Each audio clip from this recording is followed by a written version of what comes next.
being recorded. And it said recording is in progress. So Yeah. it's actually getting recorded. That's a good thing.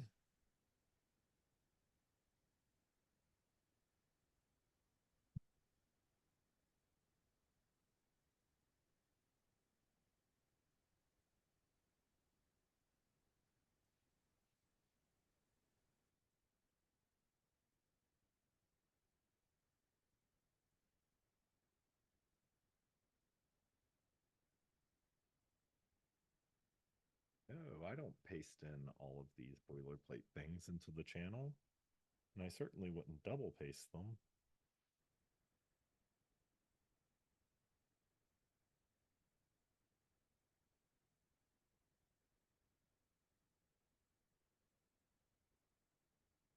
All right. So kicked off the meeting.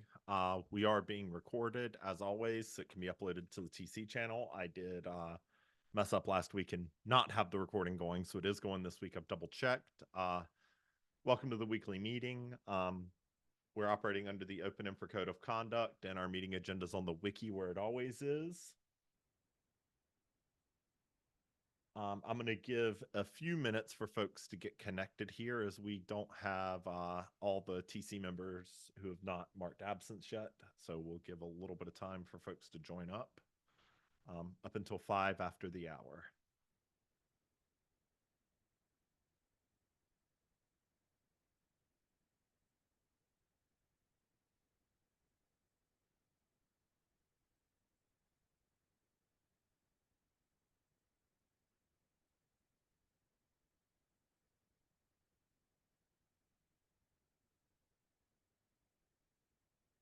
We did have James Page indicated he would be absent today.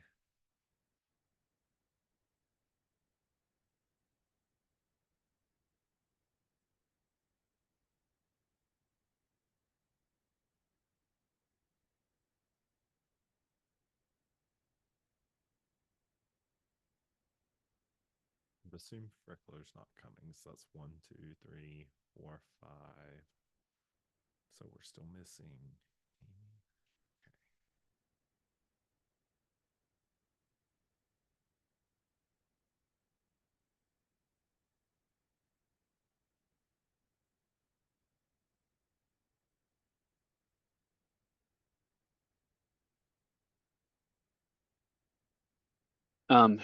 While we're waiting, is there any way we could maybe swap the testing runtime and the unmaintained thing? I probably need to drop off here about halfway through, and I thought maybe that I'm more interested in the testing runtime thing than the other. Does it matter if we do those in the opposite order?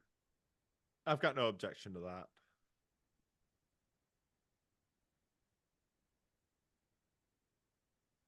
All right, I'm going to go ahead and get the meeting started here.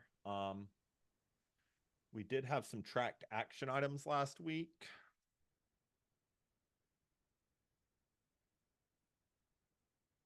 I believe they all belonged to me, and I believe I have done them all.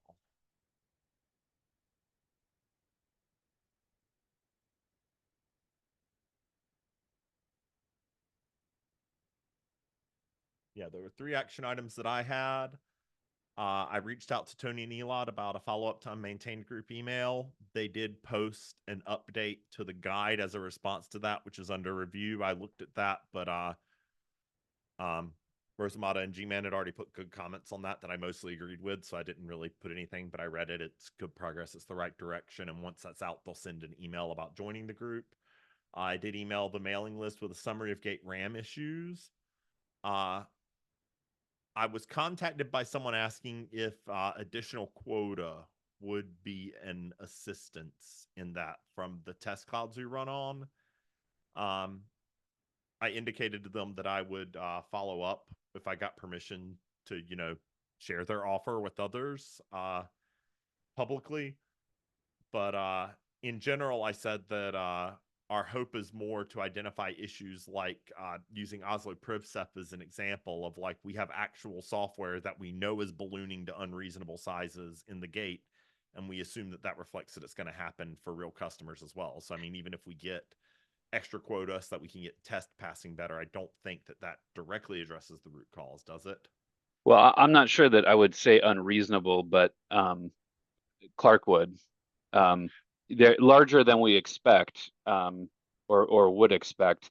I'm not aware of any like complaints from our customers, for example, that are like, we think that this memory footprint from any of this, at least on the Nova side, which of course includes PrivSub. So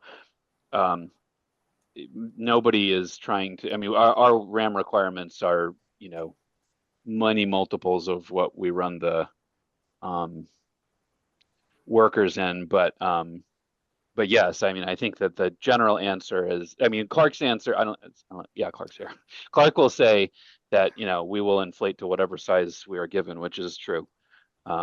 So quota, I think, the only way quota will help is if the quota allows us to run, a similar number of larger workers, to consume that quota, not necessarily more workers themselves.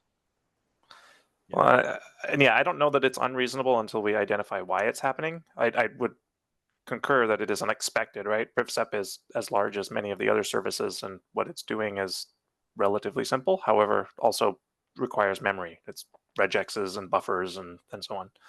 And it imports a lot of the service in some cases, right? Like the code, like just because of the way it works, right? We import, we import without thinking, lots of Nova that, is just imported but maybe not used, and that's just kind of the way PrivSep works. I'm not saying that we couldn't not do that, but that to me feeds into the maybe it's less unexpected, but. Gotcha.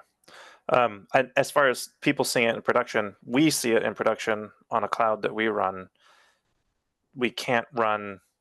We were given a quote unquote hyper-converged, everything runs in the same nodes.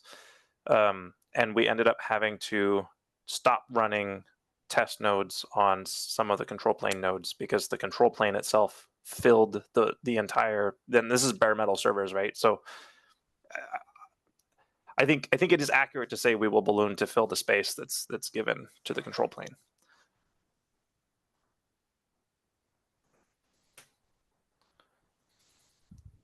So either way, I did reply to those people with emails requesting to give the name of who they work for and to present their offer in full to the appropriate people. I've not heard a reply since then, but I did also encourage them that engineering help to actually identify high memory usage places would be equally or more useful.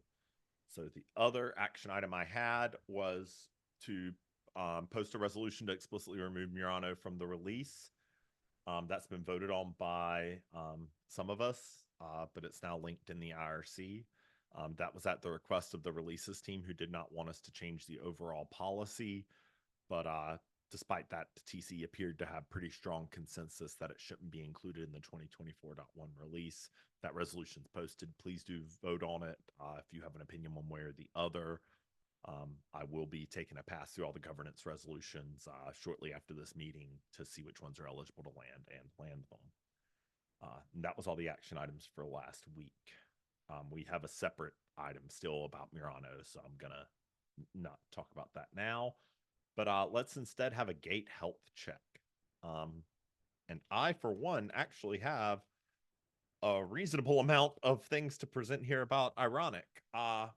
So Julia identified in Ironic several months back an issue where DNS mask was sometimes crashing on update. We would update the config, it would get hupped, and it would crash. I say we, I think Neutron actually does the work in that case, but it was in Ironic jobs that it was happening. Supposedly this was created in, I think, release 2.87, and it's been an issue since Jammy. We bumped it up to 2.90, which Jamie released. It was still broken in a different way, and so took time and tracked it back, because with the added contention on the gate, it sort of bubbled back up and was a bigger issue. And we've now isolated that bug to a commit that was put in the 2.85 release, or the 2.86 release. So if you run 2.85, you're good. We've updated the upstream bug, and hopefully if we resolve these DNS mask issues upstream, that will have a positive impact on any other jobs that have DNS mask running as a part of it, which I know is somewhat limited these days. But So what was the manifestation aside? I mean, the crash happens, but what do you see? Like, because we see a number of guests, well, not get an IP, you know, is that kind of thing? You can see in the DHCP agent logs that it like looks for the DNS mask that it spawned to continue being there, and it's not there anymore, and it respawns it. So that's like the canary you look for. The previous attempt to fix this bug introduced a change in behavior. So originally when it broke, it would seg fault. So that's a pretty strong sign of something going wrong. But with the latest bug fix, the failure went from a pure seg fault to where the program just exits. It just quits without without seg fault, without anything that would be alarming unless you were monitoring for the process. So the key is what I'm asking, the DHCP agent logs. What I'm asking is, what caused you to look at the DHCP agent logs? Was it an instance booted and never got an IP? Was it a I mean, DNS issue? Pixie boots. So for us, it was all 100% DHCP Pixie stuff because we update like a MAC address to be pixied rather than not be pixied. We flip it, DNS mask is gone, and so our node just sits there trying to boot the agent forever. It never works, and it shows to us as a timeout. So we get those timeouts. We go look at anything that can prevent a node to boot, and this time it was DNS mask is flapping. Well, flapping implies that it was constantly restarting, which it's not. It was at HUP when it was supposed to load new configuration. Instead, it exited quietly, and DHCP agent would see that, respawn it, but at that point it was too late. But either way, it's being worked on by upstream and Ubuntu, so hopefully it's being worked out. If you see this issue in any jobs that you care about, there is a function you can steal from the Ironic DevStack plugin called Downgrade DNS Mask, which is literally installing from source a version of DNS Mask that is not impacted by this bug. Not ideal, but literally the only way we're able to get Ironic test to pass. So we've got that in as a temporary patch while Ubuntu and upstream DNS Mask are trying to figure out the root cause. Okay, so the big thing I would mention is that this until this morning, I guess it was all day yesterday. It felt like several days, but the Ceph download site moved the URL for like the current release of Ceph Atom to something else, and that caused us to not be able to fetch and install it, obviously. So all of the Ceph Atom based jobs, which at least affected Nova Master and Glance Master and probably Cinder, were all 100% fail in DevStack early setup because couldn't download that thing. So that was identified relatively quickly and hopefully with a more stable URL. But the patch got put up quickly to change it to that. And then I think after 3 rechecks, Frickler decided to just force merge it, which I was surprised to see because I didn't think we did that hardly ever, although it was a very benign change. But it was failing for other reasons, just general instability that I see in other jobs as well. So I'm glad that it got merged, but it's kind of indicative of like, the rest of it rotting such that we couldn't get a 100% fix trivial patch in just because random other tests would fail a lot. But it's in now, so that's good.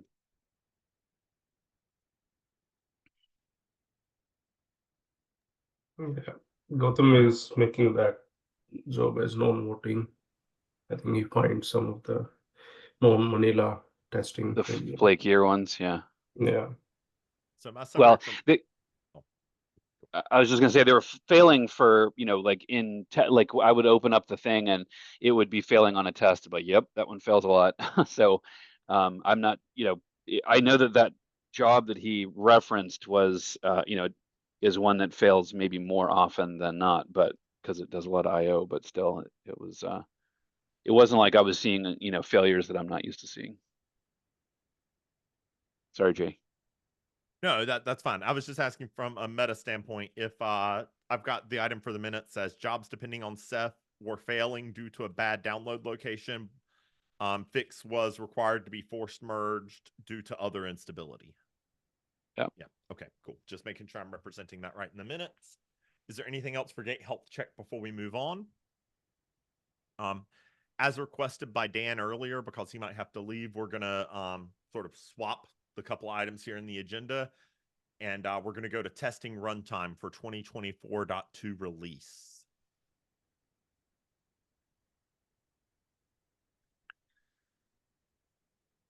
So I said something in there that I think other people then came in afterwards about specifically calling out Python 3.12. I know that 2404 has 3.12 and that's the reason I wanted it in there, but I also was kind of expecting under the advanced testing that we might want to put something in there. So are we doing that or are we not doing that? Yeah, I mean, there is always option like testing it as non-voting. Like we didn't add those explicitly in our runtime, but there is no, blockage or any objection if anyone comes and add Python 12 as a non-voting in our general template or periodic. I mean, it's fairly reasonable to say that, especially for smaller, under-resourced projects, if we don't list it on the platform, they're unlikely to take specific action to support it. And so if we think it's valuable for people to unearth Python 3.12 issues in Dalmatian cycle, or even support it or not, we should probably have it in the runtime doc. That's kind of, if we have that expectation, it needs to be in there. If we don't have that expectation, it doesn't. It sounds like a lot of people do, because that was the context around last time. So I would be +1 to that being added. I would suggest as a follow-up as well, just because this is pretty close to consensus, and merging this and then adding the clarity later is probably better, but I just care that the end product is correct. Yeah, with this new section, this advanced or instability, we call it, I think there is scope to add if like that's helpful for communication and all. And I think I added a note, some description there also, like if they are not guaranteed to be, tested based on stability or the release. So my point about the footnote thing was that I and maybe this is kind of like Jay's point, is like, if I am not aware of all of these issues yet because whatever, I read this thing and I see like, yep, 2204, yep, Python 3.10, yep, advanced and unstable testing, 2404, which is the next one, yep, and then I like move on, right? But if we say in here something a little bit less boilerplatey and just be like, advanced and unstable testing, like, note, we know that 3.12 breaks a whole bunch of stuff. Here are some examples. It's going to be in the next PTI, so it's going to be important. We recommend teams not just treat this like a could be nice to have thing and like start thinking about this now because you're going to hate life later regardless, or something a little bit less like boilerplatey. I mean, just a list of like the next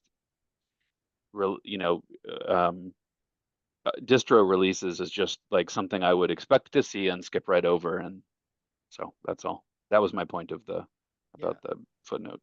One interesting thing that this brings up that I've sort of been thinking the whole time is, it almost seems like we should be like 6 months ahead of where we are in terms of declaring the platform. Like, I almost feel like it would have been useful to know what the platform for D was at the beginning of C, and that it might be useful to know what the platform for E is at the beginning of D, based on, obviously, nothing set in stone until things are actually released. But, we look at distribution release timetables to decide what we're going to support. We look at Python support timetables. Like, perhaps it's time for us to maybe look and see if we can create, like, this is an expected platform for the next release, and get on top of it once D lands, because that will say things like 2024.2 requires 3.12 support for smooth upgrade, almost certainly, at a minimum. So just a thought as to if maybe we can get off of the last minute like cycle with these type of platform things. I'll proxy in something from Frickler, which is he didn't want to even do this, I think, because we don't have any jobs. We don't know if it's even, we don't know that there will be jobs even for next cycle, right? Like, which is true. It's entirely possible that we'll put together a job and like nothing runs, even, we don't even finish DevStack or, any something like that.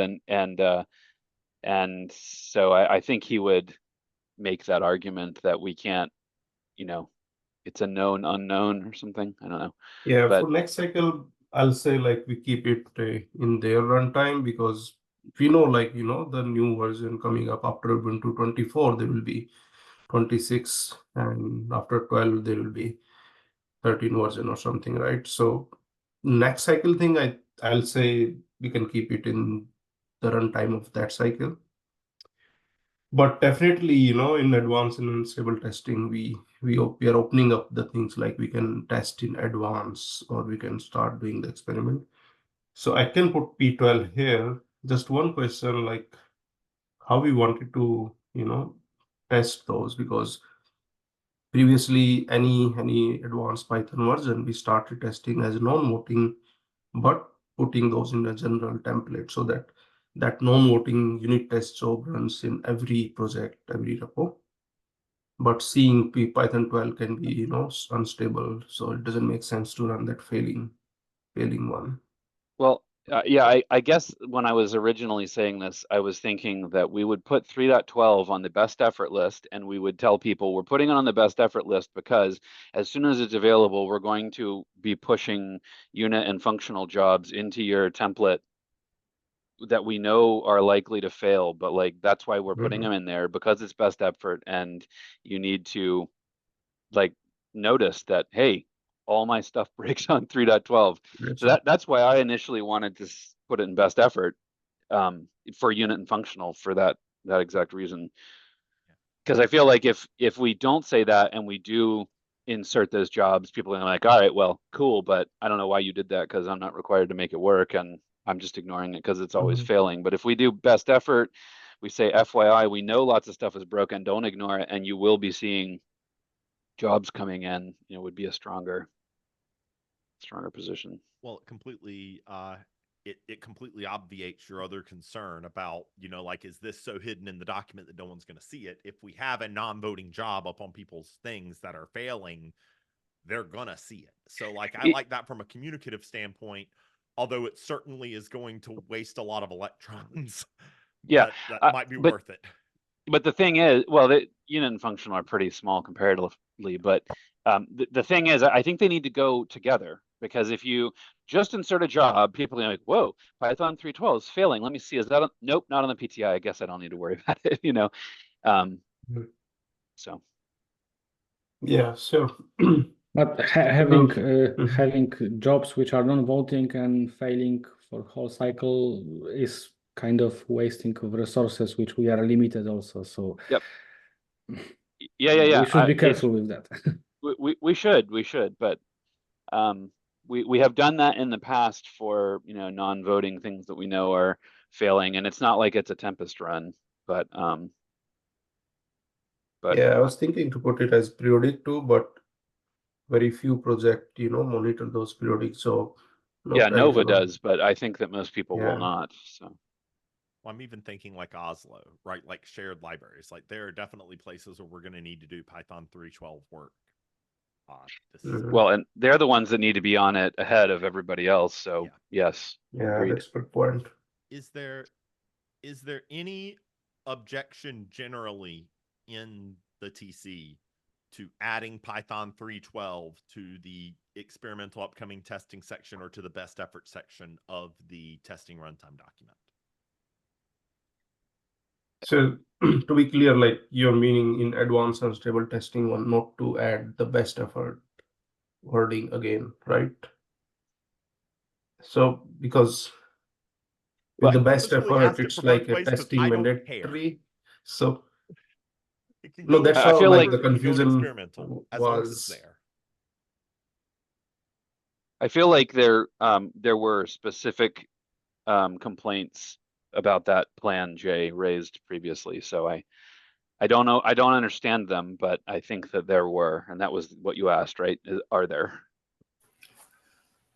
Why don't we just do what Dan sort of implicitly proposed? I think put a new section in here, Python 3.12, and just say it's coming.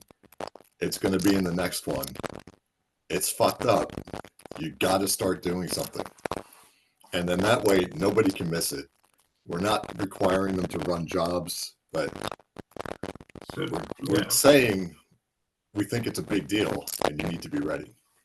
So that's the new section, right? Advanced and unstable testing. If I just put it there. I would put it by itself. I would just put Python 3.12. Like we had this thing about removing Python 2 and stuff. I mean, this is a special thing.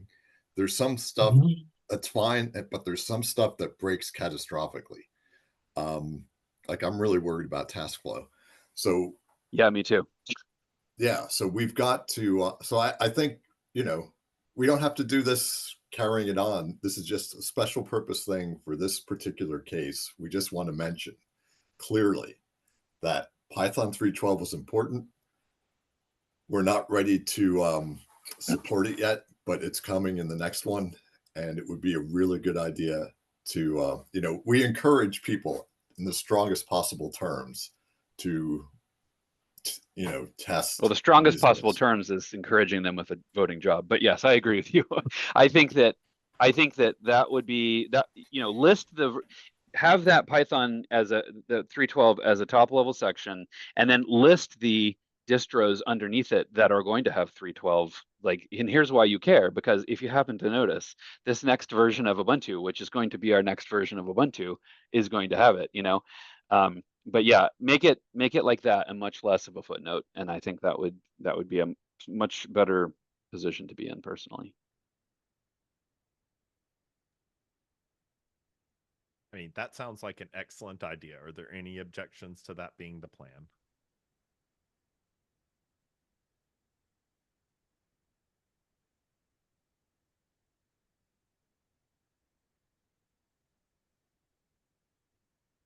There is a Python section I can try to put, but only concern from me is like that should not be. I think someone has raised earlier also that it should not be looks like that OpenStack to support Python 12.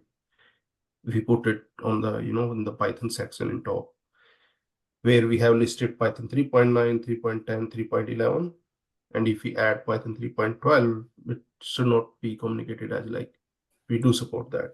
All right, how about this? How about you do the warning box that gets displayed in a big red thing and just warning, right? Python 12, it's coming. We're going to do it. You're going to have to do it. We don't want you to, you could even say, we don't want you to overlook this, right? It's too soon this for. Is probably more than 6 months worth of work. Almost even like that's really the message that's out there, is that there's more than one cycle worth of work to support Python 3.12, which means if people don't start the work this cycle, regardless of if we can say it's our platform at the end or not, we're not going to support it by the end of Dalmatian release either. Sure. So let me put that explicitly and we'll see how it goes. But I would like to do that in the same change because we had a in favor and objection also for that. So it requires revoting on testing. You want to do it in the same change, or you don't want to do it in the same change? No, in the same change I wanted to do, because that is something like we can get the refresh votes instead of doing it in follow-up, and that's getting ignored. I'm fine with that, but I also am going to let it sit for a week before I land it if you update the base change, because there's been a lot of people in the community commenting on this. So if that change happens, it'll be about this time next week before it lands, which is probably fine, but I'm just stating that out loud. No, yeah, that's true. Even the template we have to update and all. So I'll push that today, and hopefully we can start getting vote. All right. I have documented that for the minutes, and I think that's it for this specific item. And so we're going to sort of reel back one step to implementation of unmaintained branch statuses. Yeah, just a couple of things to mention. I'll put them in the IRC while I'm talking, if I can find the right place. Okay, so the patches are out for transitioning all the current EM branches. So you know who you are. There's 3 of them. So those are up. So please look at them for your projects. And then the other thing Jay had mentioned earlier was the process for becoming an unmaintained core team member. Go ahead and comment. The one thing that's, yeah, we can have the discussion on the patch. It's a little loose, and I think we have to be a little loose because it's the first time we're doing it, and there's no sense over specifying stuff. But the other thing was, I think the idea was that we would create this unmaintained core group and just leave it up to them. So, you know, as far as like membership requirements and all that kind of stuff, I think whatever they decide to do is fine. Because, you know, they're trustworthy people. They're not going to do anything ridiculous. And then there is the issue of the project unmaintained core teams. But I think that's entirely up to the projects, how they want to do membership. So like that sample patch I put up for Ironic, I mean, I made it so that the Ironic project, Ironic unmaintained core group did not include the global group. But you could do that if you wanted to, just have some extra people. We did that for what it's worth. Oh, okay. Okay. So that's, yeah. So there's all sorts of possibilities. So I don't think there's any point over specifying it. But then it's sort of, I think if the project wants to have its own team, which is completely optional, then it's up to them how they want to manage it, whether it's whatever. So my point is in that was like, if you're making, say, project unmaintained group, so that is not project team, that is still a explicit separate group to maintain their unmaintained branch, right? So for example, Ironic unmaintained group, Ironic core or Ironic team will not be deciding who can be in that group, right? The group itself will be deciding. Ironic unmaintained core will be deciding who can be in their group, right? That's how we wanted to separate, you know, project team involvement in that unmaintained process or backport or merging. Yeah, I mean, my understanding was that we have the global group. They've got powers to maintain pretty much everything. Yep. And the only reason we kept the project ones was because that was the original proposal, in which the project teams there would be a separate group for every single project. So I think I'll have to go back and read, but I think in the resolution is just basically if the project team wants to, they can specify a specific team. But yeah, no, I agree with that. Like my point is once the group exists, for example, let's take for Ironic case. If say I wanted to become a part of Ironic unmaintained core, whom should I contact? Ironic team or Ironic unmaintained core group itself? You're not going to get the whole sentence out of your mouth before I flip the bucket. You heard him. I heard him on Zoom. He said that he wanted to be an Ironic core. Did anyone else catch that? No. So let me clarify again. If that's why I especially mentioned unmaintained. So if say Ironic unmaintained core, I wanted to be part of that, right?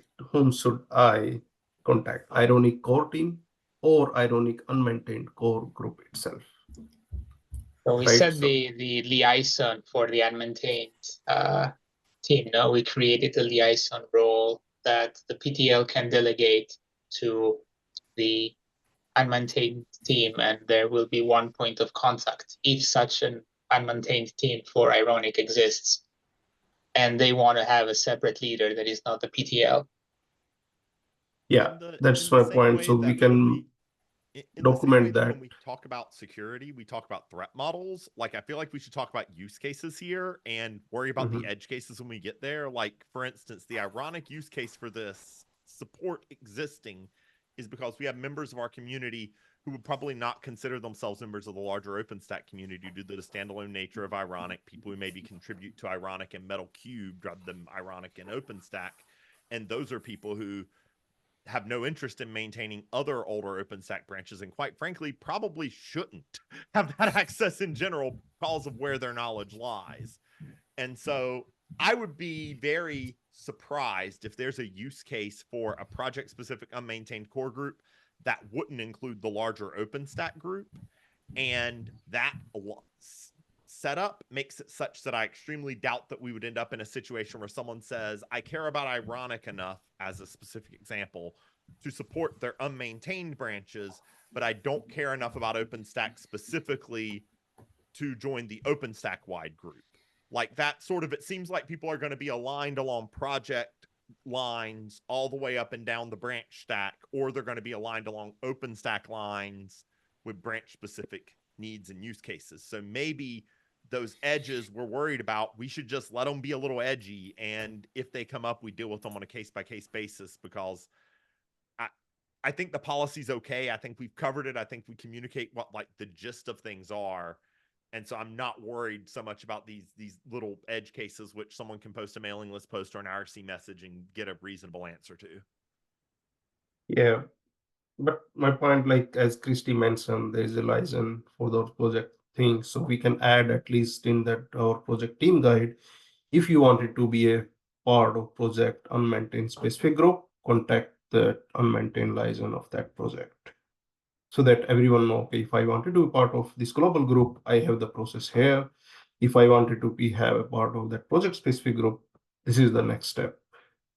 Because my worry is like if any member comes up to maintain those unmaintained group and they are not much involved in our community, so they might not know, like, you know, how to contact and all. They will find, okay, there is a process for global group addition, but for project group addition, I don't find anywhere. So maybe we should Go ahead, Brian.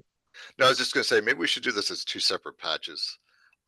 Yeah, so that we I can mean, move along. we can do 2 separate or okay. single. I'm all okay with that. Yeah, Just I see your point. Case. I think it's important. But I think let's split them up and then we can get the global one Sure. merged and then follow up with the other one or whatever. Sorry, Christy, go ahead. Yeah, I was going to say that I think they should be reaching out to the project team anyway. They want to start doing that just so that the team knows to like keep the unmaintained branch afloat, like reach out to those people. So even if they're part of the global group, they still should periodically touch base with the person who is going to press -1 on those branches.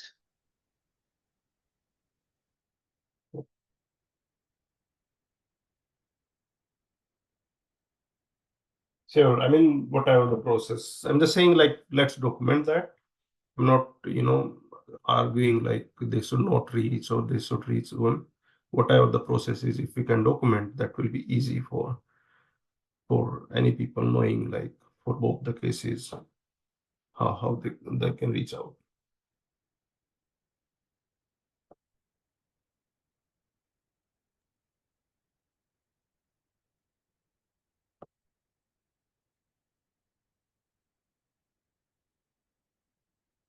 Yeah, so yeah, Brian, I'll revisit on that point. I think I'm okay with doing it in a separate change or so. So I think I have -1 on that due to that. So I'll re-review that today. All right. So that should be good then. I think that topic is good. And now we're going to move on to Murano inactivity and Caracal release. There are a couple of things I wanted to point out here. One is specifically that the resolution that was created by me to remove Murano from the release at the, like, basically the releases team was in agreement with us that it shouldn't be included in the release, but did not want the universal policy changed moving forward. So we sort of special cased this one. But I think there's also the question of this, also the inactivity change itself, the 908859. also should likely land clean without the policy change as well, which I think is the state of it right now. So I'm not sure if there's action here other than we need to review these changes. Is there any questions or anything other than just please pay attention to and review these changes ASAP? Like, these two changes need to land today if we're going to land them. It is incredibly important, even if you don't look at other things. Make sure these two land so that before we hit the RC milestone, we've said Murano's not getting one. Yeah. Just one thing to note that I rebased it on top of resolution. The Murano marking Murano as inactive, and it didn't reset any of the vote. I was expecting it to be reset, but that's how, like, when you rebase and there is no conflict and all, it didn't. That's how I think the config we did. But definitely you can re-vote or re-review if there is any objection of doing what Jay mentioned.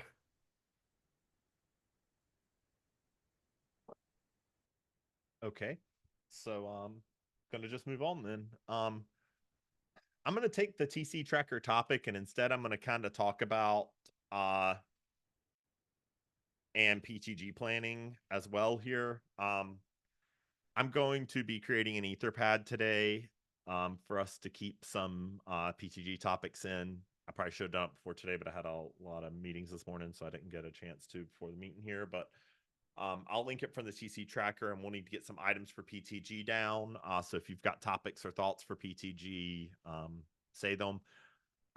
Is there any objection to me using the same TC PTG time slots as last year? Just trying to get it on the edges for Monday and Friday so that we're steering clear of most of the product sections. Is there any objection to that generally?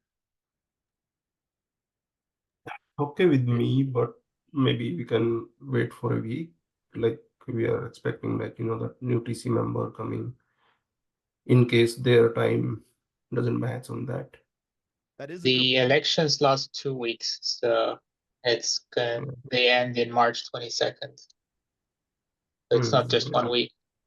So what I'll do is I'll go That's ahead and very book late, yeah. that time, and I'll send an email about it, and I'll just say explicitly it's tentative, and that we'll consult with the new TC incoming about if we need to shift any of the times or, shave a little bit early, shave a little bit late off to account for the new folks, because I don't think we can wait until that election deadline to book it, or else we're going to be interfering with lots of stuff. So Yeah, at least that's get our too times late. on the calendar.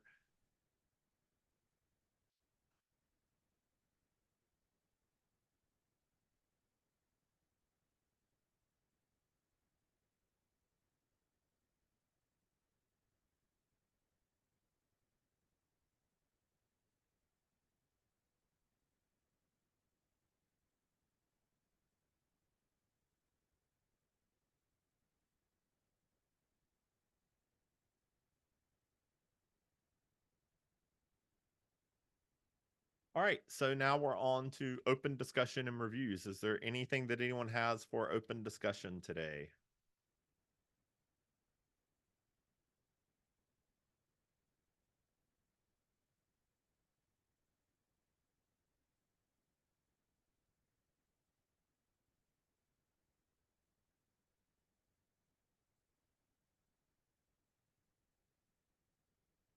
I'm going to give like a good 60 seconds so that in case there's someone in IRC who wants to bring something up, but otherwise we're going to get 15 minutes back.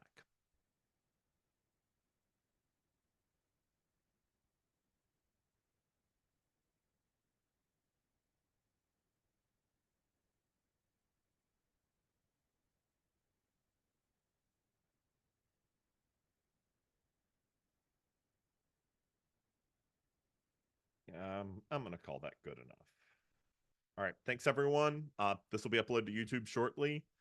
So recording's going to stop. The meeting's over.